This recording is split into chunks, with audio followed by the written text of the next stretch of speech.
நீங்கள் பார்த்துக் கொண்டிருப்பது ஆம் ஆத்மி தமிழன் குரல் செய்திகள். வணக்கம். திருநெல்வேலி மாவட்ட ஆட்சியர் அலுவலக நிர்வாகத்தில் அதிர்ச்சி தகவல் வெளியாகியுள்ளது. மாவட்ட ஆட்சியரின் கட்டுப்பாட்டில் உள்ள 187 அரசு அலுவலகங்களில் 87 இடங்களில் பணியிட பாலியல் துன்புறுத்தல் தடுப்பு குழு அமைக்கப்படவில்லை என்பது தகவல் அறியும் உரிமைச் சட்டத்தின் மூலம் தெரியவந்துள்ளது. மொத்தம் 187 அலுவலகங்களில் 100 இடங்களில் மட்டுமே விசாகா குழு அமைக்கப்பட்டுள்ளதாகவும் 87 அலுவலகங்களில் குழுக்கள் இல்லை என்றும் மாவட்ட நிர்வாகம் தெரிவித்துள்ளது.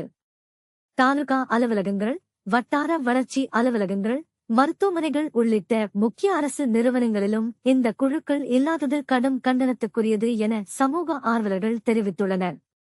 இந்த விவகாரத்துக்கு ஆம் ஆத்மி கட்சியின் மாநில மகளிர் அணி தலைவி திருமதி நேத்ரா ஸ்ரீ அவர்கள் கடும் கண்டனம் தெரிவித்துள்ளார்.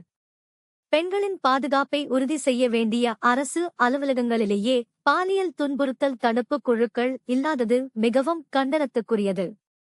சட்டப்படி அனைத்து அலுவலகங்களிலும் உடனடியாக குழுக்களை அமைத்து பெண்களின் பாதுகாப்பை உறுதி செய்ய வேண்டும் என அவர் வலியுறுத்தியுள்ளார்.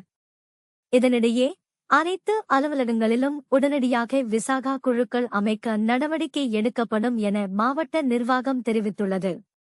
பெண்களின் பணியிட பாதுகாப்பை உறுதி செய்ய மீதமுள்ள 87 அலுவலகங்களிலும் குழுக்கள் எப்போது அமைக்கப்படும் என்பதே தற்போது எழுந்துள்ள முக்கிய கேள்வியாக உள்ளது.